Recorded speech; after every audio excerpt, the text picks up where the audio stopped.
नमस्कार, स्वागत है आपका हमारी आज की इस क्लास में। मैं प्रकाश पपने आपके लिए आज कुछ फिर से नया लेके यहाँ पे आया हूँ, जिसमें कि आज हम आपको सिखाएंगे कि पत्तियों का हमने कैसे स्केच तैयार करना है और उसी बेसिक शेप्स के आधार पर जो कि हम आपको पहले बता भी चुके हैं, उसी बेसिक शेप्स के आधार पर कैसे हम पत्तियों को बना सकते हैं। तो ये हम आपको आज बताएंगे। तो देखिए, जैसे हमने बेसिक शेप्स 3 सर्कल यहाँ पर लिए हैं और फिर उसमें कैसे पत्तियों का कैरेक्टर डालते हैं कि क्या उस पत्ती में उसकी क्या किनारों की कैसी स्थिति है, तो किस प्रकार वो बनी हुई है, उसका वो आकार हम उसके बाद बनाते हैं। जैसे हम कई बार ये गलती करते हैं कि जब हमें ऐसी ड्राइंग करनी होती है, तो सबसे पहले हम उसका मेन आकार के साथ ही ड्राइंग करना स्टार्ट कर देते हैं, जबकि हमें उसका पहले बेस आकार लेना होता है। उसके बाद हम उसके मुख्य आकार की ओर जाते हैं कि वो किस प्रकार बनी हुई है। ये देखिए, यहाँ पर हम पत्तियों का एक समूह बना रहे हैं जिसमें 3 पत्तियाँ हैं और ये पत्तियाँ आपस में जुड़ी हुई हैं। तो सबसे पहले हमारा ये काम रहता है कि उसमें सबसे पहले हम उसका बेस आकार जो है, जैसे ये सर्कल पर आधारित है और आपको देख के लग भी रहा होगा, जैसे पत्तियाँ इस आकार की होती हैं, जैसे गुलाब की पत्तियाँ हमने बनानी है, तो उसके लिए आकार है। इसके अलावा भी अगर हम जो भी पत्ती बनाना चाहते हैं, तो उसके लिए हम उसी तरीके से उसका बेस आकार बनाते हैं। इस वीडियो को पूरा देखिएगा, क्योंकि हमने इसमें अलग-अलग प्रकार की पत्तियाँ और उसको पत्तियों को सामने रख के ही उस पे ड्राइंग करी है। तो आपको अच्छी तरीके से समझ में आ जाएगा कि अगर डिफरेंट शेप की पेंसिल होती है, तो हम उसे किस प्रकार बना सकते हैं। डिफरेंट शेप के जो पत्ते होते हैं, उसको हम कैसे बनाना है। यहाँ पर हमने एक के पूरा समूह यहाँ पर बना दिया है। अब हम एक दूसरी पत्ती का भी आपको यहाँ पर डेमो देते हैं कि कैसे हमने बनाना है। जैसे कि स्केच हम बनाते हैं, तो स्केच हम हल्के तौर पर उसको बना सकते हैं, क्योंकि पेंसिल में हमें बहुत ज़्यादा उसमें ज़्यादा हार्डनेस देके ड्राइंग करने की ज़रूरत नहीं है। बहुत हल्के-हल्के से हम उसे ड्रॉ करते हैं, स्केच करते हैं उसका हल्के से। फिर उसके बाद हम उसको किसी भी मीडियम में बनाना है, तो हमारे लिए काफ़ी आसान हो जाता है। तो ये देखिए, यहाँ पर हमने फिर पेंसिल से पत्ती का एक डिफरेंट शेप तैयार किया। पहले हम उसके बेस आकार की ओर पहुँचे, फिर हमने उसको पत्ती के अब हमको कैरेक्टर की ओर ले जा रहे हैं कि कैसी वो पत्ती है और किस प्रकार उसे उसका आकार दिया जा सकता है। आप इसे ज़रूर ट्राई कीजिएगा अपने स्केच बुक में, क्योंकि जब प्रैक्टिस करेंगे तभी हम उस चीज़ को सीख सकते हैं। देखिए, एक हमने फिर एक बेस आधार लिया है। अब देखते हैं हमें इसके आकार में खुद ही परिवर्तन लग रहा है कि कैसे हमने बेस आकार लिए थे और उन्होंने एक पत्ती का आकार ले लिया है। यहाँ पर फिर हमने बेस आकार देके उसको हल्का-सा पत्ती को मोड़ दिया है उसी आकार के साथ में, और अब हम उसमें धीरे-धीरे उसी का करैक्टर लेते हुए आते हैं।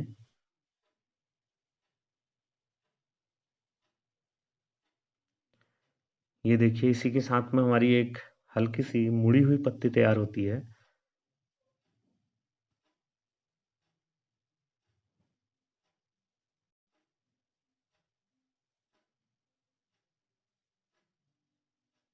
यहाँ पर हमने फिर उसमें जो करैक्टर है वो दिया है इसमें पत्ती का।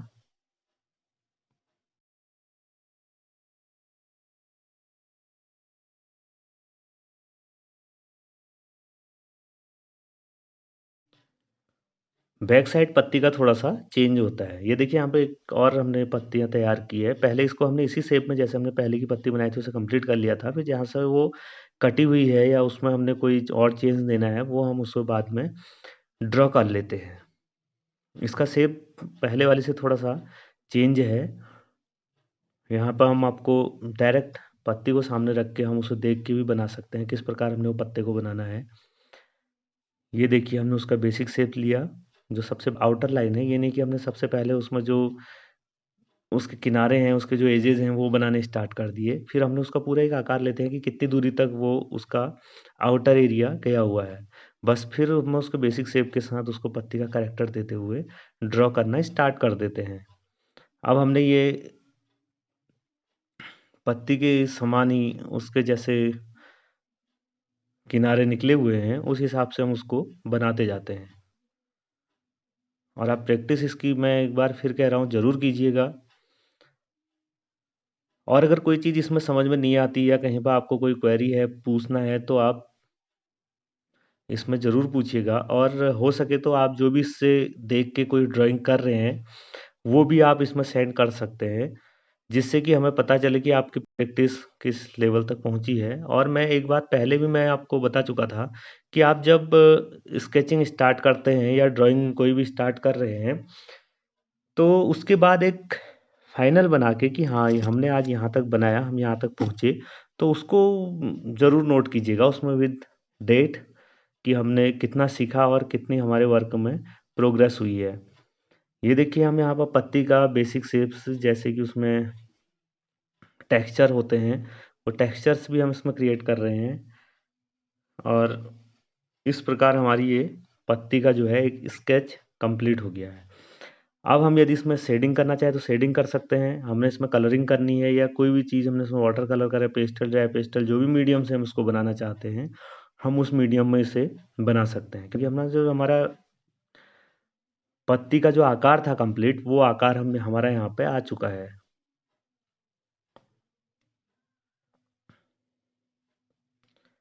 अब इसके बाद एक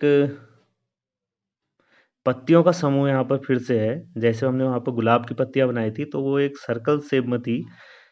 इसका देखिए, इसका आकार थोड़ा चेंज है अपने आप में, तो हम इस आकार पे यहाँ पर ड्रॉ कर रहे हैं। ये देखिए किस तरीके से हमने उसका पहली पत्ती का एक आकार लिया है दोनों का, और इस तरीके से हमने तीनों का एक बेसिक आकार ले लिया है।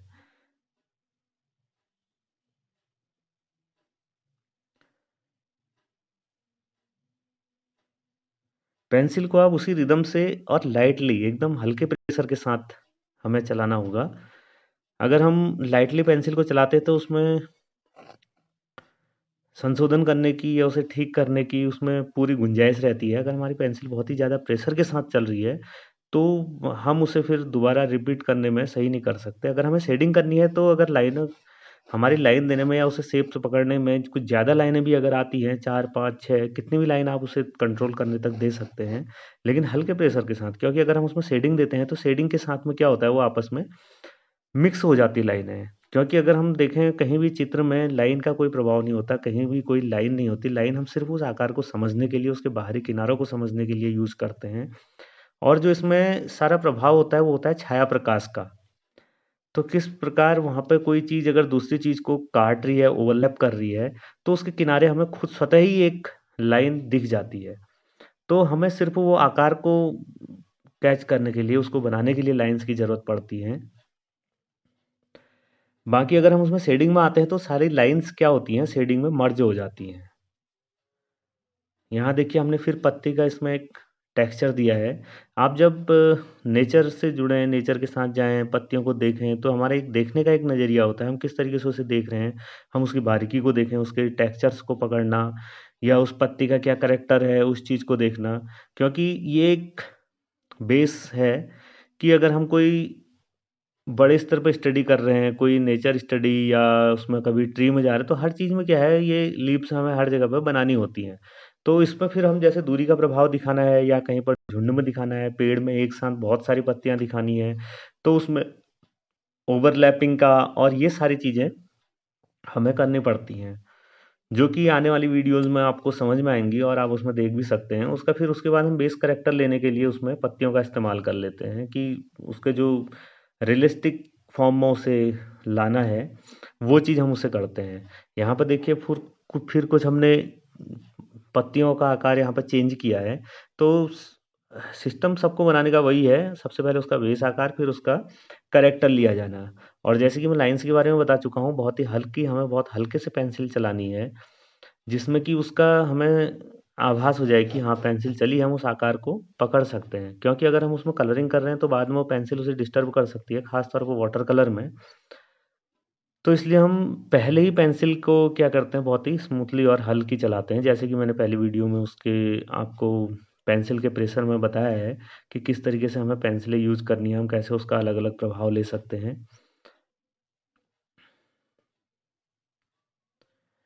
यहाँ पर हमने सारी पत्तियाँ ड्रॉ करी हैं। जैसे यह पत्ती हल्की जो अभी बन रही है, हल्की फ़ोल्ड है बीच में, तो इसमें भी हम उस पत्ती के फ़ोल्ड का प्रभाव दिखा सकते हैं।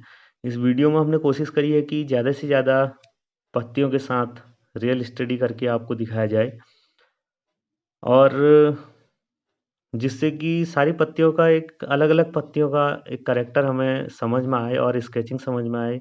दूसरा हम जब पेंसिल यूज़ कर रहे होते हैं तो पेंसिल का क्या दबाव होना चाहिए, कितना उसमें प्रेशर बने, कि कैसे हम उसे यूज़ कर सकते हैं या उसका बेस क्या है। तो इस आधार पर हमने इसको कंप्लीटली समझाने की कोशिश करी है। तो उम्मीद करते हैं आपको ज़रूर ये वीडियो पसंद आई होगी और आप लगातार इसी तरह हमारे साथ जुड़े रहेंगे और ये प्रैक्टिस को निरंतर अपने स्केच बुक में करते रहेंगे, जिससे कि लगातार आपकी अच्छी हैंडलिंग पेंसिल के साथ बनी रहे। आज की वीडियो में इतना ही।